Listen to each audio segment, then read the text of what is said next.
Welcome to the Barely Living Dread Girls podcast, where we like to get high and talk about horror movies. I'm Casey. And I'm Jess. And that was your big name reveal. Woo! We are so excited to be your Barely Living Dread Girls. Because we're barely living every day. Oh, I'm so dead inside. But anyways. Yes, so we hope you all love the new name. What are we covering this week, Jess? Is our first week as the Barely Living Dread Girls. That's the last time I'll say it. We, Casey, the Barely Living Dread Girls, are covering one of my picks, which is The Strangers Pray at Night. From 2018. Yes, ma'am. Such a good movie. We both love this. What was The Strangers? 2008? Because I think it was a 10-year. I think so, yeah. I think that was like the whole thing they waited. And so I think it's really funny that this movie did have a 10-year gap because it almost implies that they waited 10 years between the first two movies. But we also can just assume they've been doing this for a while.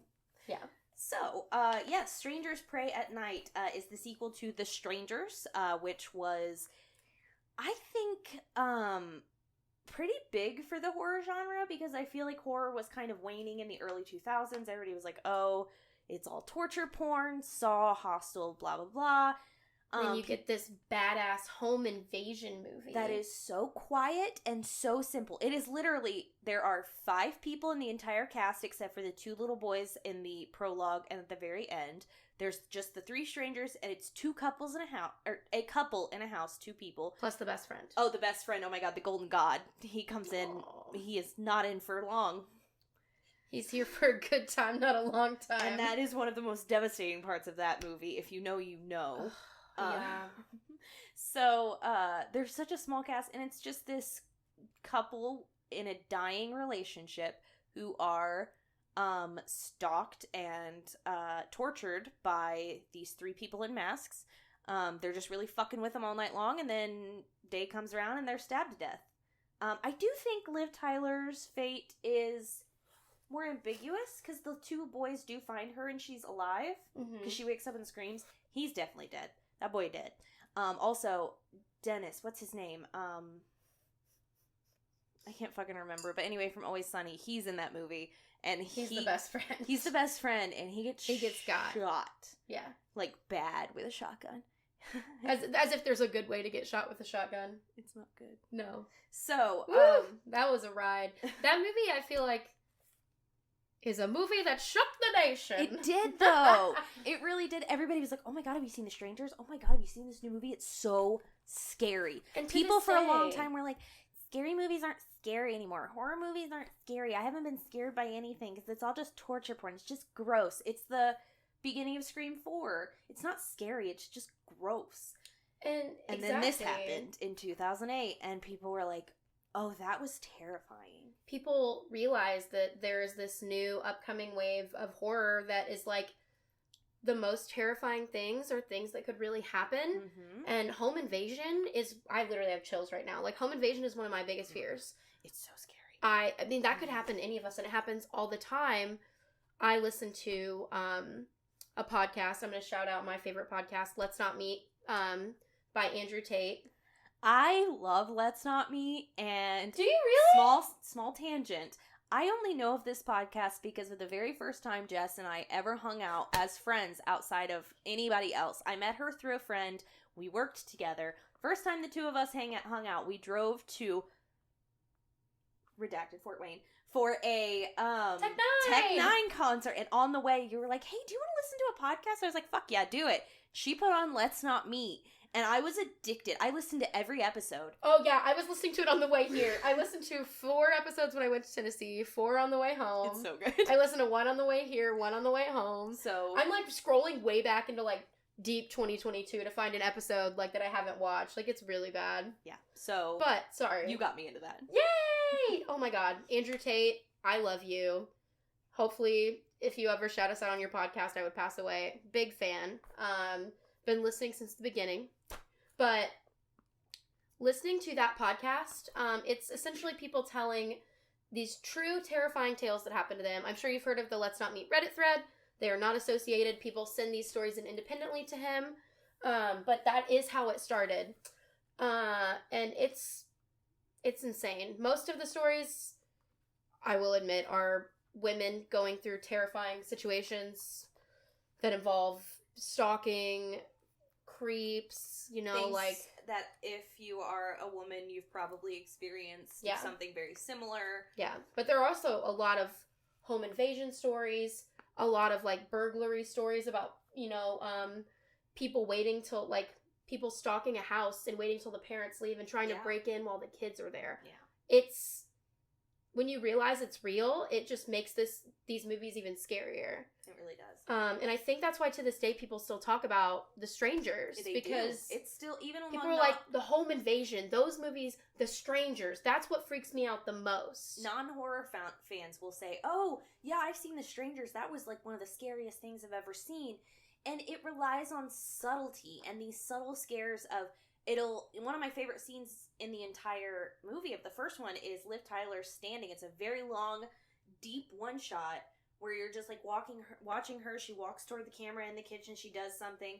It cuts and then you see the guy step into view. The baghead guy step into view. It cuts away, cuts back, and he's gone. It's terrifying. It's just so subtle. And yeah, I mean, this isn't the first home invasion film we've done on here. Funny Games, I would kind of consider Your Next a home invasion. I Home love Alone version of a horror.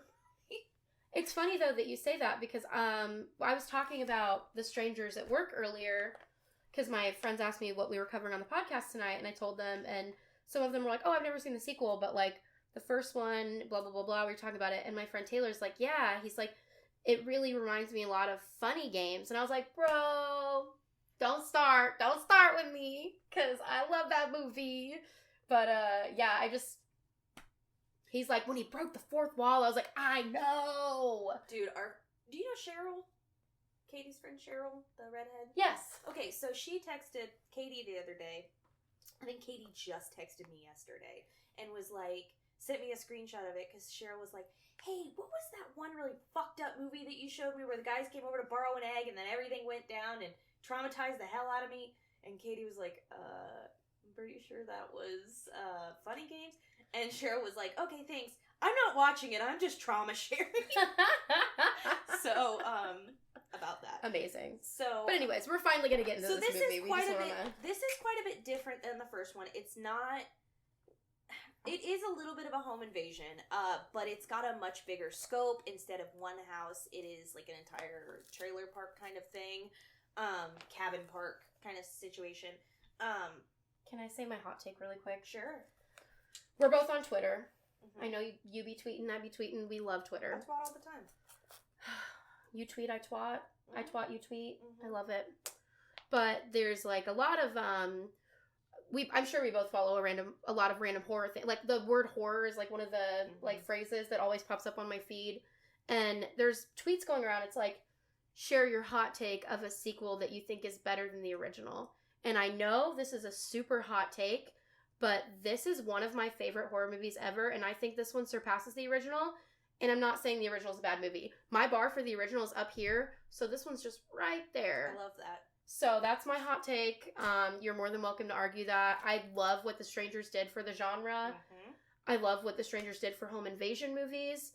But this movie, I love. If you know me, you know I love an amazingly shot, artsy fartsy. Like, give me all of that art house bullshit, camp. It's fucking camp. You guys know I love camp.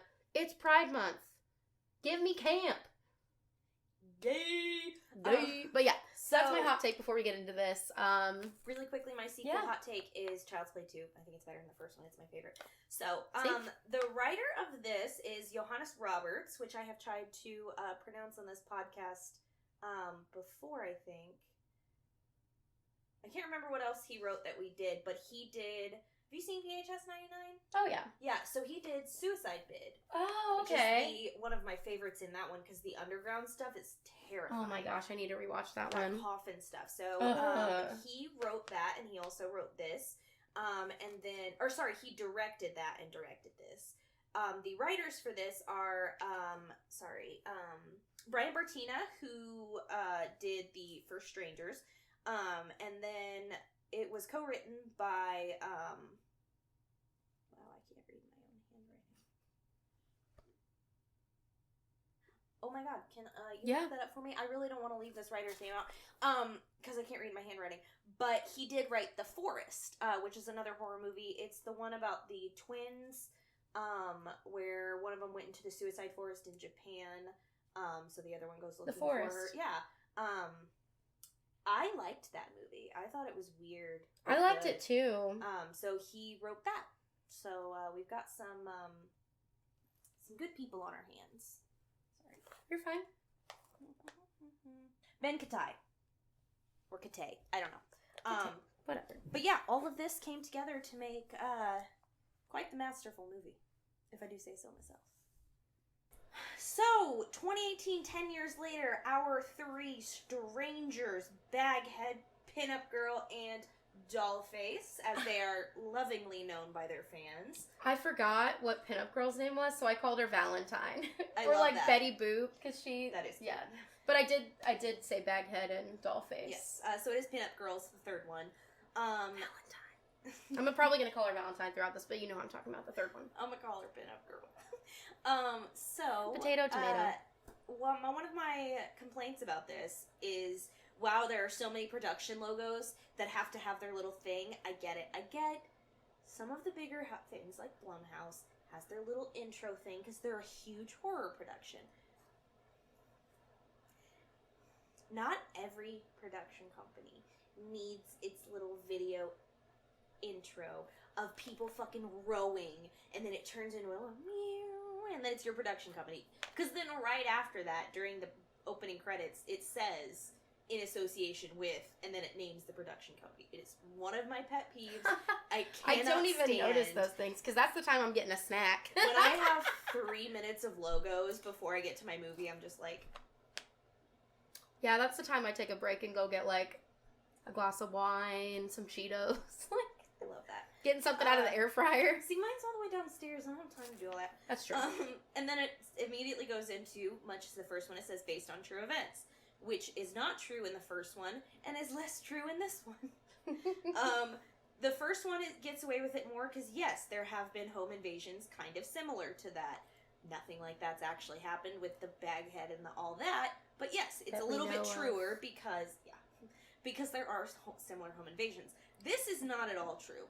They can get away with it because it's a movie, and because, I mean, people have been murdered, violently. Anything is based off true events. Exactly. Like, so if I had a dog once, I'm like, oh, I had a corgi, let's say, and we make a movie that's like based on true events, and it's like this corgi is a hero, and he's like running through the city, like killing like bad guys.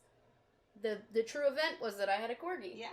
That doesn't mean it had to be the whole fucking story. Exactly. I don't know why that was my example. So I love corgis. Probably because there's a corgi sitting right outside that door waiting. There's two of them. There are two of them. Yeah. So the opening, I love. Is weird though. So here's my question to you, because when I'm seeing it, the people wake up and there's just a person in the house, but that doesn't seem like their usual MO. Unless, are we to believe they've been like fucking with them all night? Well, I was talking about like the cinematography, and like the soundtrack is playing, and then it abruptly cuts, right? And you see this like dark, like you don't see anything. It's just like a dark cut of the trailer park, right? And then it goes into, well, yeah, they got a knock at the door. Yeah, that's true. But yeah, that's their pretty quickly after that, I guess. I mean, I think they were probably just not showing all the details that to, that makes a lot of sense. Not give it all away in the intro, which I appreciated. I like that we didn't see exactly what happened to the bodies until later. Right, because they are fucked up. Yeah. These bodies are fucked. So, yeah, she doesn't answer the door. She locked it. But too bad, they're already inside. Yep. And then Dollface lays next to her sleeping husband, and that's all we see until later. So title card. Yep. It's a very cool looking title card, but it doesn't fit.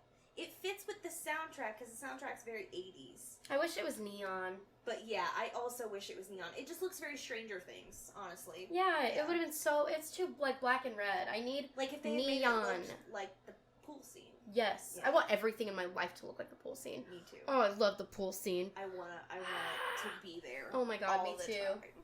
Time. Every now and then I fall apart. Okay, sorry. I need you more tonight. I need you more than ever.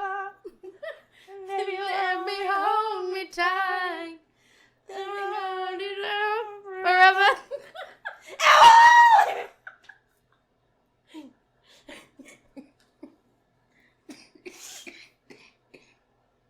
I'm broken.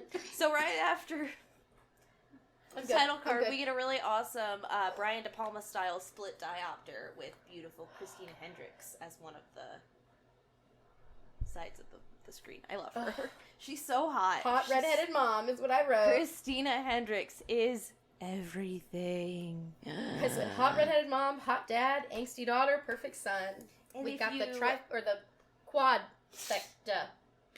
Good family. Family. They all die. No, I'm just kidding. So if you think you recognize the dad, he is the boyfriend from The Ring, and also the producer of the film in X. He was.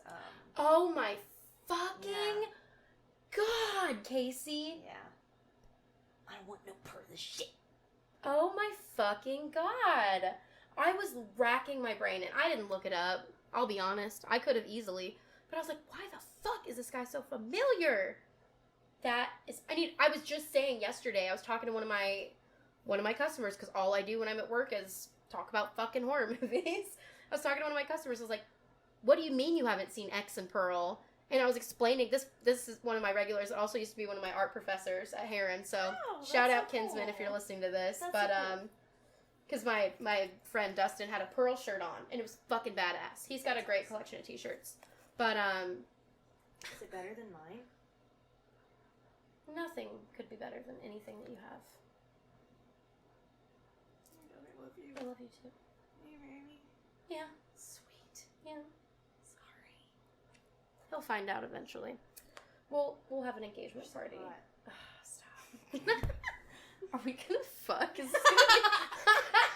Wrong website. Wrong website. New name, new content. We said it wasn't gonna change, but we lied. Instead of being Deepers Creepers, we're gonna get deeper. And be creepers. In her creeper. So They said the thing. They said the thing. God damn it. Okay, anyways. So, that is where you know him from. He has a much better haircut than he did in The Ring. He had very greasy hair, but that was the time, you know? Oh, God. So, we do have this family, mom, dad, son, daughter, teenagers. The daughter, they are on their way to take her to, like, a reform school kind of. Boarding school. Yeah. Because, and Christina Hendrix does mention, so, the teenager is like, you know, teenagers do stupid shit, Mom. And the mom's like, this is more than stupid teenage shit. But then later, the only examples they give are cutting class and getting bad grades. That seems kind of typical teenage stuff. They did leave it up for loose interpretation on that. And she is smoking cigarettes, I get that. Like, we all, you know, she may be getting pretty bad. They may have tried all the other things, and this is their only option. She's obviously very fucking upset about it. I would be too. But, I mean, it kind of implies she's gotten in with some bad friends, because she's naming these other girls, and she's like, their parents aren't sending them off, and she's like, I'm not their mom, I'm your mom. So you're going. I get it. You know, I get it from both sides. I'm not a parent, but I have been a teenager, so. Well, I love when they're, I was going to say, I love when they're in the car, and she's arguing with her brother in the back seat, and he calls her, like, a queef or something, and the dad's like, what's a queef? What's a queef? I'm like, this is so fucking camp. Nobody answers him. Oh, yeah. Jeff was like, he doesn't know what a queef is? It is pretty funny. She quit. My wife quit in my face. My wife quit. Does your wife not quit in your face? That's not how. Then why did my wife quit in my face? Does your wife not quit in your face? That's not how baby's born. Wet semen.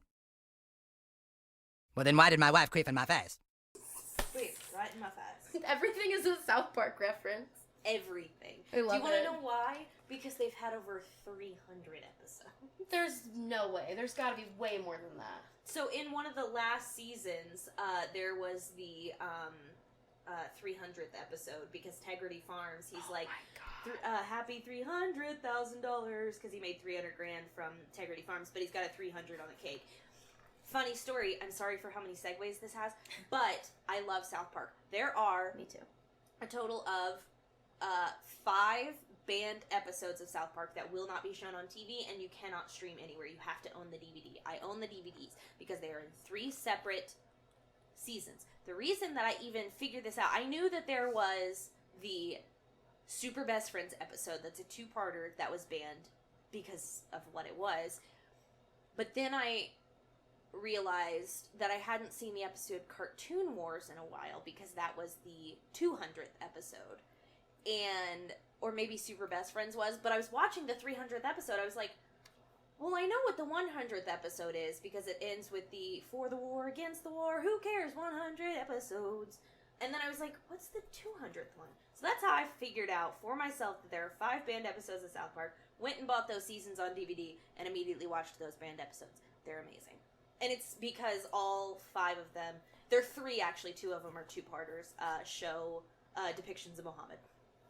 So the writers got threatened by terrorists if they didn't take it down. Oh my god. So it got pulled. That's wild. In case you didn't know, here's your fun fact for the day. I heart Christina Hendrix. There's one really creepy shot where they're doing something. I think it's when they go to get the key or something. Mm-hmm. Or maybe it's when the brother and sister are on the playground. And it's just like a shot where they're like, you know, the brother and sister in the shot, and they just like move out of frame, but the camera stays there, and it kind of like focuses a little bit, and in the very far back you see Dollface just standing in the shadows. Yes. But you don't see her at first. It's really creepy. I love those kind of scares where Me too. it's like almost retroactive. You don't realize how creepy it is until the very end. You're like, oh my god, she was there the whole time. Yes. Yeah, I love that. And we kind of skipped over this, but the premise of what this family is doing on their way to taking her to the sporting school is they're going to, the kid's aunt and uncle, is that what it was? Mm-hmm, mm-hmm. Own this, like, vacation home / trailer park situation. They are all trailers, but they're just, like, renovated into, like, a mobile home, like, Yeah, not mobile, yeah. but, like, you know, one of those houses, and it's on a lake. Yeah. Is what we asked. So it's a hot vacation spot, and then they said, like, what, after Labor Day, everybody leaves or something? Yes, yeah, it's like right after Labor Day, and they're like, why is it so deserted? Well, that's why, because it's not a residential area, it's a vacation spot, like cabins, but they're trailer homes. Yes. And so they already called and left a voicemail that they were going to be late, and so they were just going to go to the office and pick up the keys. So they get their key for cabin 47. I do have to tell you, this is the first, I can't believe I've seen this movie so many times. This is the first time I saw that note and realized that the aunt and uncle did not write it. I wondered, how did you figure that out? Because it's a smiley face. And also, with how decayed their bodies are, there's no way that they could have written it that day. That's true. They died days ago. I didn't even think about that, because when I was reading... And then the smiley face throughout, you know? Yep. I was looking at it, I was like, I don't think they wrote that. But I was like, I think it's just implying that, but that is a good catch. I literally have seen it so many times, and I was like, oh. And in case you're wondering, no, there are no smiley faces in the first movie. No. They added that for this one, but I don't mind it. No, I don't mind it either. It leaves little creepy calling cards like that right there. I was like, holy fuck, how have I never realized that? So that was a really fun little, like, moment for me, you know? I love that. Yep. I love that. So the strangers knew exactly where they were going to be from the start, because they're the ones that they decided... They picked out the cabin for them. Yeah, they decided where they were going to be. Yep, so they're like, here, we'll leave them the key to 47 and a note that says 47. And then we're going to play. We're going to play a fun old game. And they just got kind of lucky with this, honestly. Like, just so happens that right after everyone clears out and you murder this one couple, like, that's fun. But you don't even have to move on. You just, there's a whole family coming for you, and they announce themselves, and you just get to, oh, well, let's just wait here. Right. They all just look at each other like, oh, I are also, they serious? I think the moment that I really, truly realized it was later when they were in the aunt and uncle's cabin, and they listened to the voicemail hadn't been listened to yet. Yeah. Or, like, you know what I'm saying? So, You're like... right, because she does. Yep, she listens to it. So, that's where I was like, yep. Oh. I did write that I love that they are a realistic couple, because these are both... The kid actors, the teenagers are doing very great. I didn't recognize the boy from anything, but the girl, I think she's on Pretty Little Liars, but she is the little girl in Don't Be Afraid of the Dark, which I don't know if you ever saw. Yeah. The movie scared the shit out of me the first half, and then once you realize what the thing is, it's not scary anymore. Because they're just little things. But, she is the little girl from that. I think she's great. But, Christina Hendrix and, what's his name? I always forget his name, if you don't mind. Marvin something. Yeah, Henderson. Martin Henderson. Martin Henderson. Yes. Are titans of acting. And so when they are having their moments of, like, being a couple, when he's, like, you know, hugging her from behind, or when they're talking about the kids, or even when something creepy happens and she's like, no, we're going to get the kids. He's like, yeah, that was kind of weird. The acting is so fucking good that I am so in for every scene that they're in. I'm like, they make this you is really real. care about these characters. Yeah, like, they are just such a realistic couple that truly love each other, love their family, want what's best. I wrote cute couple, they love each other. And yeah, they are just, these two actors are just so good that every scene they're in, you're like, yep, I'm here sold. for it. Yep, I'm sold. 100%. You know, I just realized a weird thing, sorry to segue, to something further, but when they got to the trailer and they opened the fridge and there was, like, Chinese food in there, and they're like, was somebody else staying here? That was, like, never brought up again. Like, were the strangers eating the food? Right. Like, what maybe they got hungry and ordered Chinese. But why, of all the trailers, would they eat it there when they had Lay of the Land? Maybe to be creepy? I don't know. It was a super... He almost ate it. I know. It was a super weird thing to see. Because I didn't think about that, because no, it doesn't come back. Yeah, I didn't get that. But anyways, they're getting settled into the trailer, and as soon as they get in, basically, they get a knock on the door. Is Tamara home? We know that line. Absolutely know that line. Of course, she's shrouded in darkness because one of their MOs is to unscrew the light so you can't see their face. Because that is one of the creepiest things, is we don't see their face at all in the first one. We do get a very clear shot of one of the strangers in this movie. I loved that. Yeah. We also get a secondary answer to that time-old question. Anyway, we'll get to that. So, after they say, I think you have the wrong trailer, she runs off into the darkness.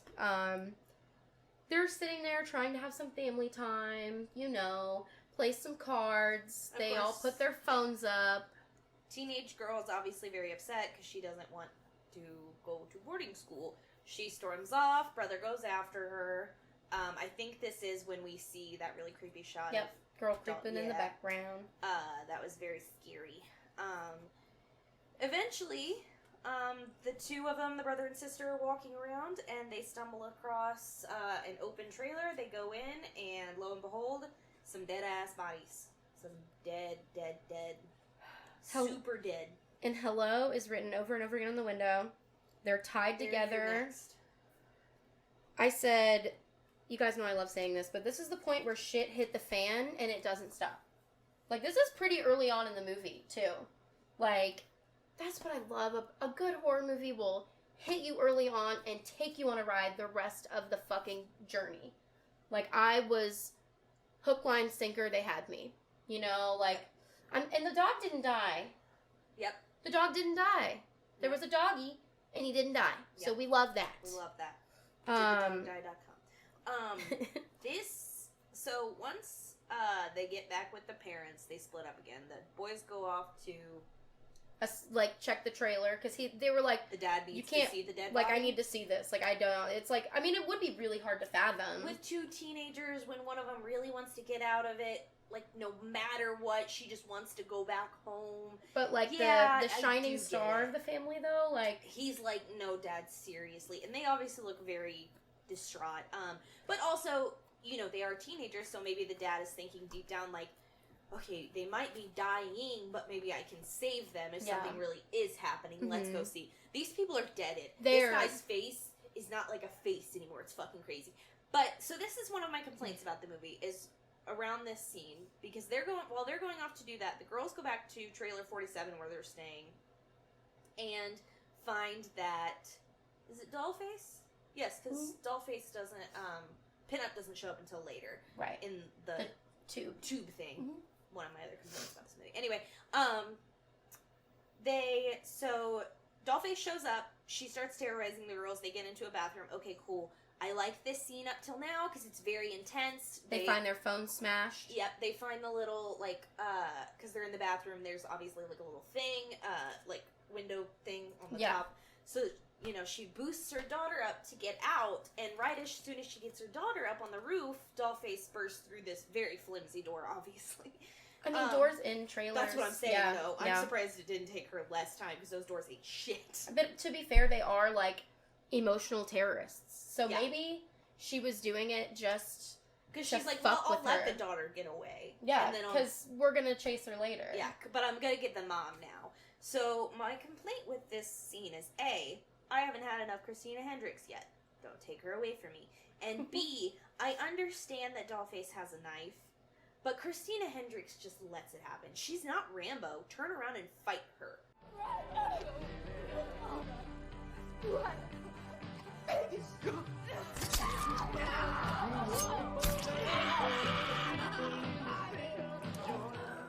Yeah. Try to grab that knife, fight her, punch her in the face. She do did just something give to up. Incapacitate her so that even if you die, she can't go then get your child. I would have smashed the fucking mirror and I would have done anything. I mean, like, your fight or flight. Like, I'm sorry, you can't fly. Is there a toilet tank lid? Because I'm pretty sure that's a good weapon against a knife. You smash that into her hand hard enough, you can take a stab.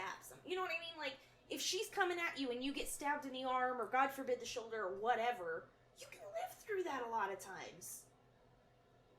She just gives up, man. That's one of my things that I'm like, man, I wish she just... Even if it had been, like, a slight struggle and she had, like... They were, like, fighting right here and she, like, slipped and got her in the throat. And it's like, oh, shit, that was really sudden. Mm-hmm. But it could happen. Yeah. She just didn't... She's, like, up, you know, reaching out for her daughter. She's like, I love you so much. And then just gives up and dies. You know, I didn't even really think about that, but that is truly annoying. Last night was the first time I thought of that. Yeah. Where I was like, this bitch behind you is not Rambo. Because, like, if it's Jason behind you You're and fucked. it's me, I'm not even going to turn to fight. Because there's nothing I can do. Just if I turn to fight, Make it's going to hurt worse. Make it quick. Yes. Slit my throat, please. If I try to hurt him, he's going to make me suffer. Yeah. But if it's a girl my size with just one fucking knife, nah, we're fighting. Oh, yeah. We fighting. For sure. I got nails, and I got fists, and you got a throat, and I'll punch it. Don't get me started on fire. I'll get hyped. Woo! 2 clips. So, woo! That was so funny. Woo! So, they, unfortunately, that is the end of the mom, end of Christina Hendrix' character. And then we cut back to the boy and the dad. They discover the bodies. The dad is obviously like, fucking fuck out of here. Yeah. Is it his brother and sister or whatever? I guess it's never specified if they're related to the mom or the dad. Yeah.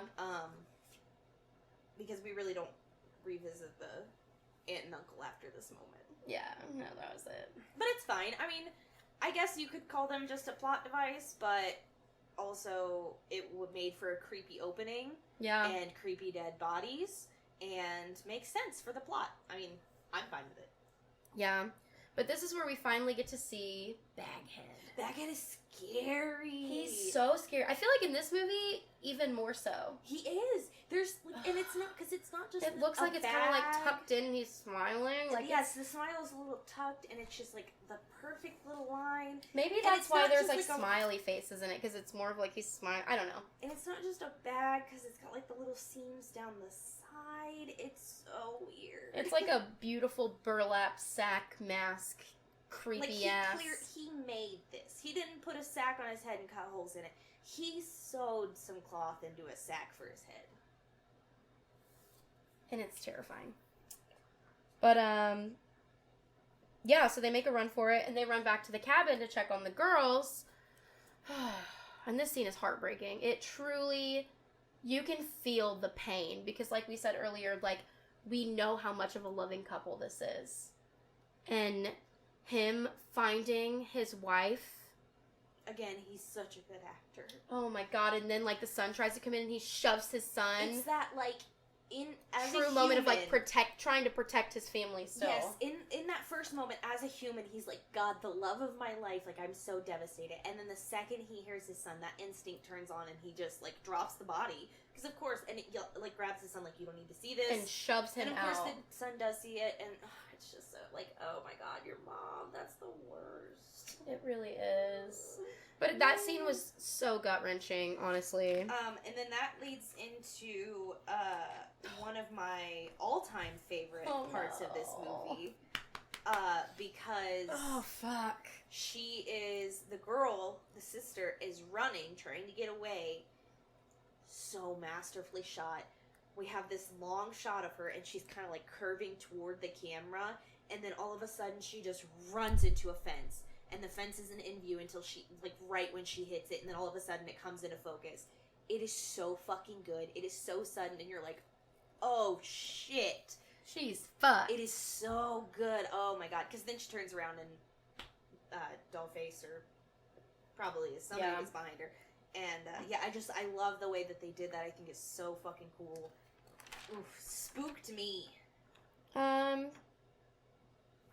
So, then we get to a scene where they get into their van, because they're trying to go look, the dad and Luke are trying to go look for Kinsley? Kinsley, yes. And, oh my God, this scene fucked me up. Because they're really driving, and all of a sudden, they threw something. Like a cinder block, basically. Yeah. It was huge and heavy and just smashed it into the windshield. And so he lost control of the car and smashed it into a porch of one of the homes, like a deck. And shortly after that, when they come back to consciousness, we see that the dad had been impaled by a giant fucking piece of wood. Yeah. Like, and had, like, come through the car and, like, just, like, pinned him to the seat, and he's, like, impaled right here. Yeah, it was... I mean, it was Vlad the Impaler bad. Like, it was not good. Yeah. Yes. So... And, of course, the son's, like, freaking out, and he's like, what do I do? He starts trying to move it, and he's like, you run. You don't... You need to get your sister. You don't do anything. You go find your sister, because the dad knows. There's nothing that can... Again, lesser actors would have made this movie another, like, oh, yeah, I saw that a while back. It was okay. Into a movie that we're covering on this podcast because we love it so much. Yeah. His performances and the son. Like, he's like, no, you have to go. I love you. I'm proud of you. Like, I teared up a little. He knew that was the end of his life. Oh, yeah, he knew. There was no, I mean, he's impaled. He can't move. There are these trying murderous to kill him people. Anyway. Yeah. Like, yeah, and then, of course, very good, creepy scene when Baghead does eventually just slide into the seat next to Martin Henderson and just... turns the radio on. Oh, yeah. To some 80s tunes. We love it. And it's just slow paced. Like, he's just sitting there looking at him for a minute with the radio on. And then he pulls out an ice pick. And he's Here's just my like... second complaint. Okay. It is very similar to my first complaint. I understand you're probably a little weak. I understand you're pinned to the seat. If you don't fucking reach those hands over and try to gouge one of that man's eyes out, anything to try to help your children get away from him. Because, first of all, he's the number one threat right now, the man. Just because he's bigger and stronger and, likely. Yeah, I mean, you're gonna die anyways. And exactly. He knows he's gonna die. He knows he's about to kill him. I would be, because they're closer than you and I are now. Mm-hmm. Lean over, grab that bag, and just start scratching, scraping, punching. I don't care what you have to do. Mm-hmm. Just start fighting, because he has to get close to you to stab you. Yeah. I'm going to try to incapacitate him as much as I can so that he's a little bit hurt if and when he does find my children. Yeah. And both of them just kind of like... And I get he's pleading. I get that, because of course you would do that in your last moments. Mm-hmm. But I also, given the way that he reacted when the son came up on the dead mom's body...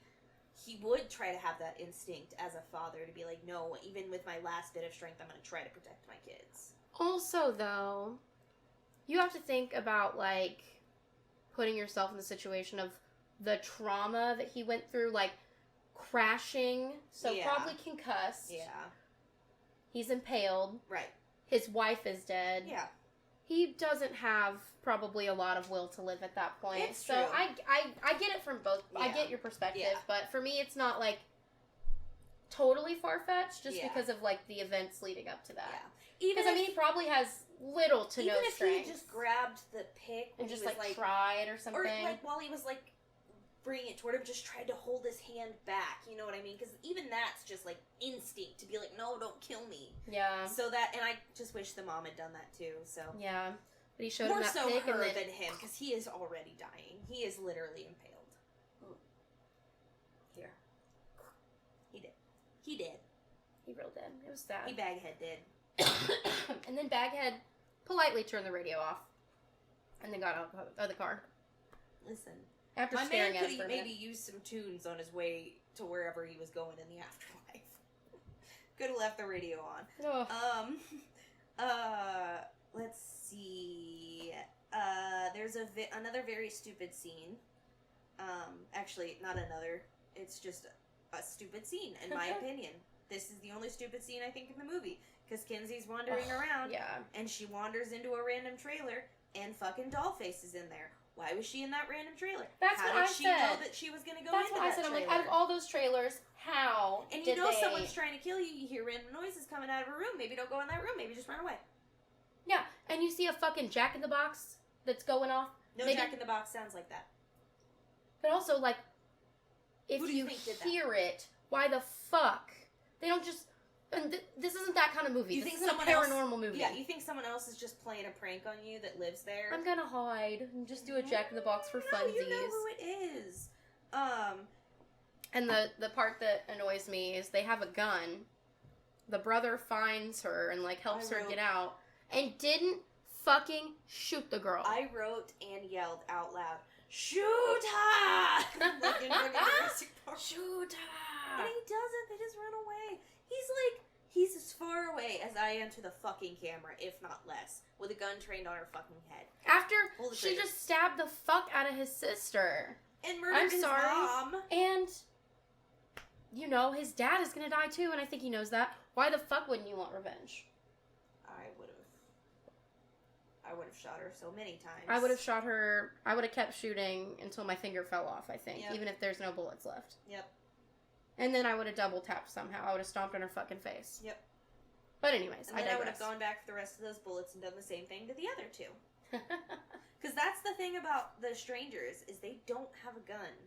People just keep fucking up with the guns. But but in almost realistic ways. Like, yes, the kid should have shot this, but also he's a teenager. He's like 16 years old. Yeah. That's a little understandable that he doesn't point blank shoot an unarmed woman. Because that woman is unarmed at that moment. So yeah, I do kind of get that. And in the first one, they fuck up with the gun because he accidentally shoots his best friend. Oh, she did, didn't she? Wasn't it Liv Tyler that did it? He did. It was him? Oh. Yep, it's his I gotta best rewatch friend. it. It's been a long time. But, Isn't yeah, that- so they that go... One part of that song is like looping Oh. over and over. It's one of those... A fucking record, yeah. They go hide in an empty trailer, of course. Again, how the fuck are they gonna know they're in that fucking trailer? Exactly, yeah. But anyways, he's trying to, like, talk to her and calm her down while he's bandaging her up the best he can with, like, a fucking flannel shirt. The fucking Baghead crashes. This truck is sturdy. So, did we skip the part in the pipe? I think we did. The pipe scare? I think we somehow did. Because I think it's before she meets back up. Yeah, she's chased with the truck at one point by Baghead. She goes in, because this is the first time we see Pinface. Pinup girl in the movie. She's in this little tube thing on a playground, and the truck lights are shining in on her. She's running away, and she yells, "Leave us alone!" And then Pinup girl appears, and she's like, "We're just getting started." And it was a trailer line, but I think it's such a cheap scare because yes, they are just fucking with them, but she would have like heard / seen Pinup girl come up. It just like the way it was shot was because the tunnel, like you could see the lights through the tunnel, it was like very when it was shot bright in behind there. her. Yeah. But then when it's shot in front of her, it's pitch black. And then all of a sudden she just comes into bright view. Yeah, so I can understand that. I think cheap jump scare, but the truck coming through the front room was a good jump scare that scared the shit out of me. Yeah, he drove the truck into the fucking trailer. And now we're at my favorite scene. Yeah, so she can't run, because she's, all sliced up. So he hides her under one of the porches on the trailer. Yep. And he goes to the office. He grabs a golf club. And, yeah. I love this whole fucking scene. It starts with an amazing crash zoom, which there have been a couple, and they have all been on Luke, and it culminates into the greatest fucking crash zoom in horror cinema history, because he's, like, running, and he comes to the pool area, someone turns the lights on, and it's all these fucking awesome neon palm trees. It looks like a fucking party, and there's no one even there. Total Eclipse of the Heart starts playing. Oh, it's so good! I love it. I killed one of yours. How's that feel, huh? How's that fucking feel? So he's running, and we get this crash zoom where we see, is it Dollface or Pinup Girl? Pinup Girl. Pinup Girl running behind him, and at the last second he turns around and Happy Gilmore's the shit out of that girl's face. It's amazing, too. It's so good. Right before that, because the office is connected to the pool, so he's in there. That's where he grabs the golf club, and there's, like, shit going off in there. The slushy machine turns on, and you see, like, Dollface, I said Dollface, sorry, Pinup in the background there, like, in the shadows, so you know it's, like, she's creeping. And that is what they do, man. They're just they're always thing is there. fucking with people. Yeah. They're not there to just kill and leave, because a lot of people... Some criticisms that I've heard of both of these movies is they just, they keep letting him run away. Why do they keep letting him get away? Because they're here to fuck with them. Mm-hmm. They will kill them when they're bored. Until then, they're just cats playing with a fucking half-dead mouse. Yeah. So, we love this scene. He hits her in the fucking head with this golf club. She obviously falls over. He bends down and reaches for the mask. Why the fuck they always want to know? Mm-hmm. Just end the bitch's life, okay? Jeff did say at this point, because he tries to lift the mask, she wakes up, and then he stabs the shit out of her, and he was like, oh my god, it was his sister. And I was like, that wouldn't make a damn bit of sense, but that'd be a crazy fucking twist. That would be a crazy twist, but... Yeah.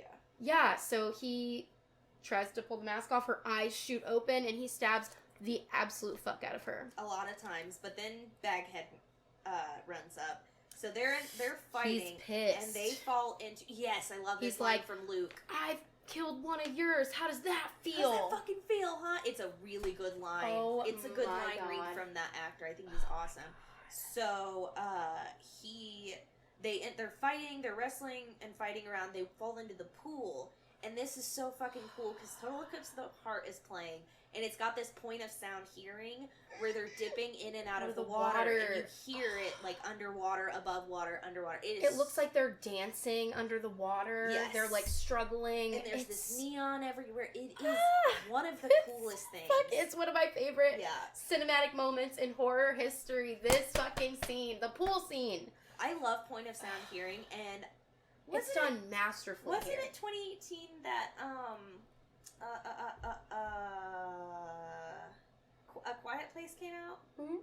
I'm pretty sure. Point of sound hearing. Oh yeah. Because it's like you'll go in between the deaf girl and the real world. Yeah. And I think also Hush. That's another one that does it really well, and I'm pretty sure that was 2018. Maybe 2019? I can look. That's funny if it's 2018. That was the year for hearing cool things. 2016 is Hush. Okay. And let me see A Quiet Place. Which, if you haven't seen that, it's on Netflix. It was directed by... Yeah, Quiet Place is 2018. Love that. It was directed by... Anyway, never mind. Sorry. Good movie. But yeah, we love this fucking scene. So... The boy Luke kind of gets away a little bit, and he starts frantically running out of the pool, and this scene is just all of it. I was like, why is it so hard to run in water? Luke, go! But But it is. It is, though, yeah. And he's also probably fucking exhausted from the struggle that they just went through underwater, because everything underwater is 10 times more strenuous. Yeah, and I mean, a stronger, bigger man is probably going to be a little faster. You know, most times that's not always true, obviously, but... But Baghead comes up right behind him, stabs him in the fucking back. Yep. And he's just floating in the shallow end of the pool, and we get more of that sound effect of, like, when he's bobbing, like, in and out, like, his head, he's, like, floating, but his head is bobbing in and out of the water, and you just see, like, the blood filling the pool, and, like, the thick, clotted blood coming out of his mouth, which I loved, because that is just so realistic. He looked so dead. He looked like there was no hope. Yeah. Like, it was disgusting, and Right, honestly, as soon as the movie kind of makes you think he's about to go below the surface and we're going to cut and be like, oh shit, Luke's dead. Mm-hmm. All of a sudden, the music kind of picks back up a little, and the sister, Kinsey, pulls him right out. Yeah, pulls him out, and puts him back in the somewhere. office. Yeah, I think in the office, and puts him underneath a little desk, kind of like he did with her. And it's like, alright, I'm going to get us the fuck out of here. You stay here.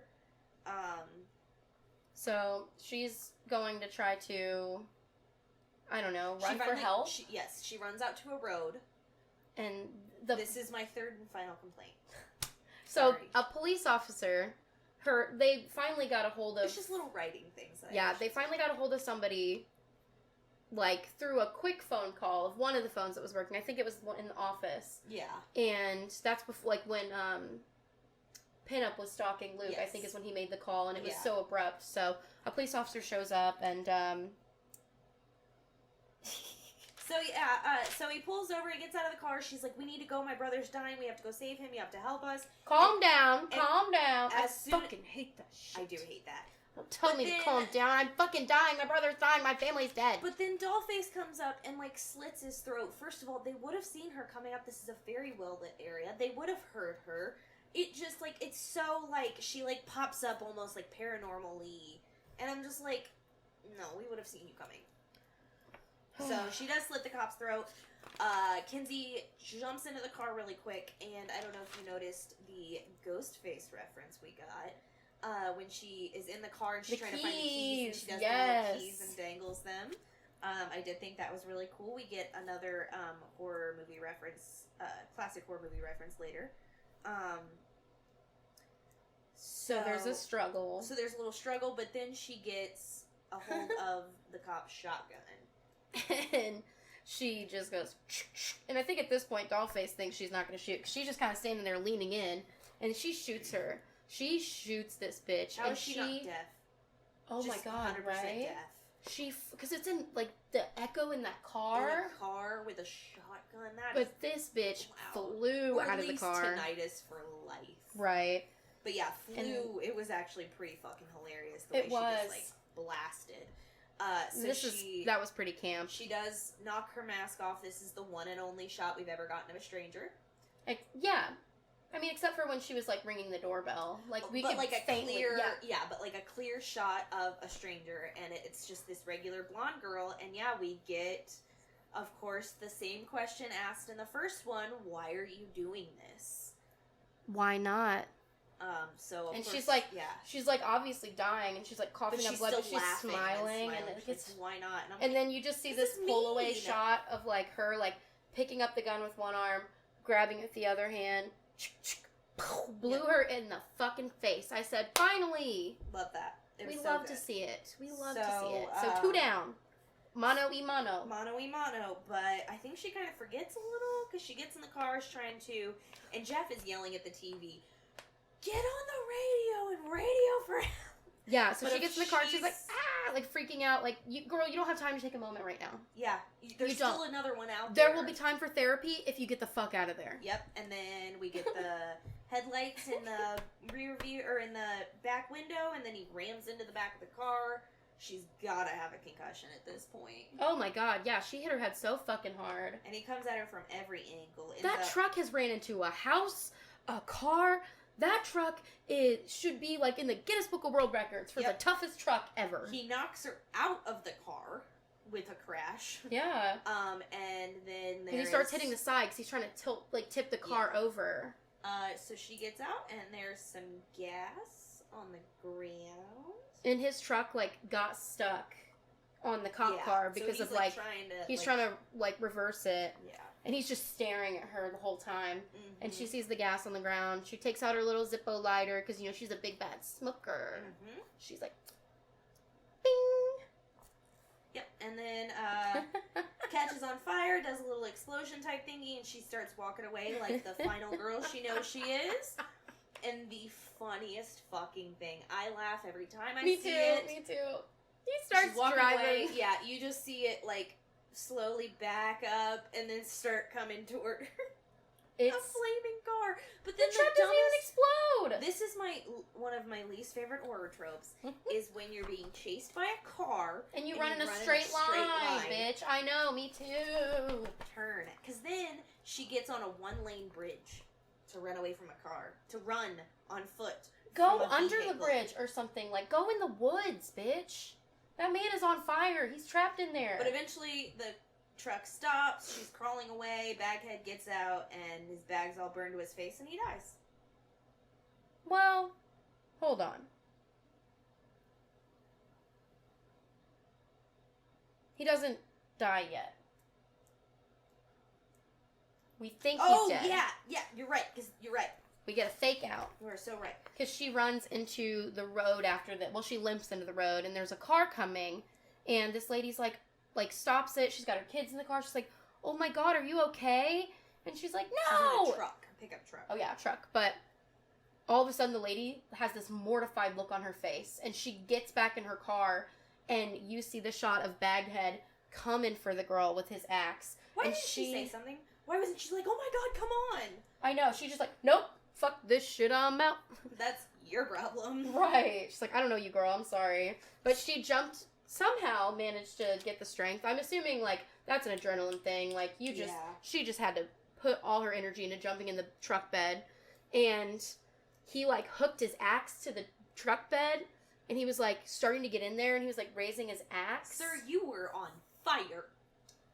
There's no way. Why won't you die? But I That's love my this. Austin Powers reference for the episode. But, the boys looked like they had, like, baseball uniforms on. So, like, it makes sense that there would be a baseball bat in the truck bed. Yeah. And so she picks up the baseball bat and swings it so hard into his head. Yep. So he falls off. I was like, he has to be dead now. Yes. And this is when we get our other horror movie homage that I saw when she is cry laughing in the back of a truck driving away. Yep. Very much a Sally reference. I think, anyway. Oh, it has to be. And they just keep driving for a while, because all of a sudden it's daylight, she's still in the back of this car, and this mom hasn't pulled over to be like, "Get out of my car. You bring trouble." I was thinking that too. I was like, where the fuck are they going? Or she may be just driving straight to a hospital. She's like, "I have to get this little girl to a hospital." Or maybe it was later than we realized, and the sun was starting to come up. Like, maybe it was like... They had terrorized him all night, because they did say they were getting in really late. Yeah. And if they assumed that the aunt and uncle would already be dead asleep, and yeah. they've been tortured dead for already. What I assume is hours at this point. Eternal slumber. Super dead. Super, super, super dead. We're not super dead. We're barely living. And full of dread. Yeah.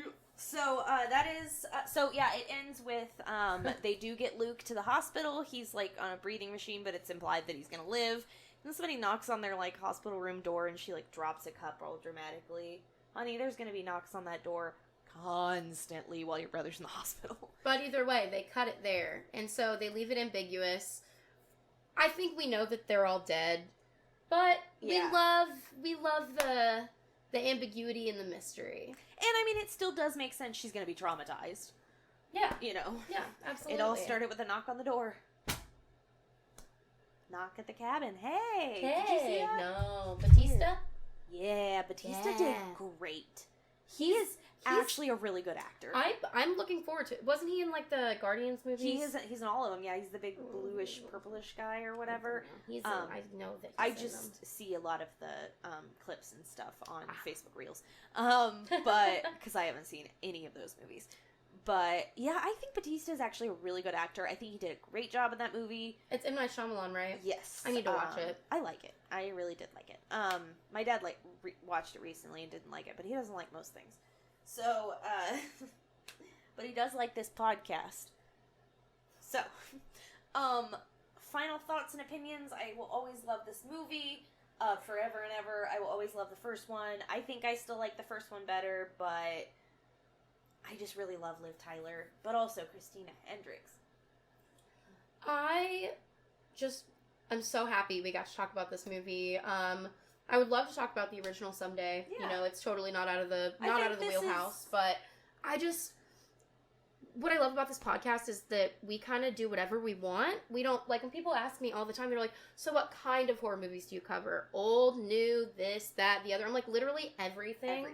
Like, sequels. If we don't want to cover the original, we'll cover a sequel. We don't care. A remake. We don't care. We covered an entire franchise in two-part video. Yeah. Because we didn't want to cover just one of them. We wanted to cover all the Screams. Yeah, and for this one, I just particularly had an itching to talk about this movie because I really wanted a reason to rewatch it. And I think it's kind of in the shadow of its first one, and not a lot of people either have seen it or know about it or give it the credit it deserves. Yeah, that's a lot of people. Because they're like, well, it was different from the first, or I really liked the first, and it's like, yeah, but this I didn't know there was another one. Yeah, exactly. People are like, so they think because the name The Strangers Pray at Night, they're like, well, what was the first one? I'm like, The Strangers. They're like, oh, right. And I'm like, okay. Movie like that recently, there's a movie in theaters right now called The Wrath of Becky, and it looked like a horror movie, so I was like, oh, I wonder if I want to go see that. And it turns out it's a sequel to something called Becky, and I was like, well, I haven't seen that. But it was a horror movie with Sean William Scott in it, so I was like, well, I want to go see The Wrath of Becky, but now I have to watch Becky. With the good hair? Hopefully. But yeah, I love this movie. I'm super pumped we got to talk about it. Super pumped that we got to have our name reveal today. I really hope you guys like it. We're really excited about it. Yes, we are very excited. We're going to have some merch and stuff coming out. I'm going to start making some doggy bandanas. We're going to have some stickers and stuff. We are going to be at VHS Con. The Dead Formats Convention. Dead Formats Convention, June 24th at Black Circle. So if you're in the area, please stop by. We're going to have stickers, buttons, pins. Shout out to Noelle for putting it on and letting us be a part of it. We love you. Of course. And then, of course, some doggy bandanas. I'm going to embroider, like, our logo and stuff. So, yeah, come by and get all that. Or, you know, if you aren't going to be in the area, but you're like, oh my god, I want a doggy bandana with your guys' stuff on it, let me know. I'll send one. I don't care. So, you know, look out for that. This is our last movie before the start of our Stephen King summer. I'm so excited. We're seeing Boogeyman. Yes, we're going to see the Boogeyman this weekend. That will be our next movie that we review. I am very excited to see what they do. It's a short story. That's a very simple story, so they're going to expand a lot. Pretty excited for that. Mm-hmm. I am currently in the process of reading Dreamcatcher. Very good book, because we're going to cover that in a few weeks. But yeah, I'm so excited for this summer. We are going to have a blast talking about all the Stephen King stuff. I'm along for the ride because this is her wheelhouse. I'm excited to learn and experience this. So, and if you're like her, that's just kind of along for the ride of the Stephen King summer, you do have found footage fall to look forward to afterward. So we'll try to give you guys those wacky flame filling our tube man. So new name, same us. Definitely the same us. So go watch The Boogeyman in theaters so you can go see, or you can watch our new episode on it. Go watch horror movies in theaters. Yes. In general. Yes, because 2022 had a lot of really good horror movies. We need more to come out this year because I need stuff to do on the weekends. And we need stuff to put out on this podcast. Yeah. So thank you all so much for supporting us through our name change. We love you all. And until next week, stay spooky. Bye.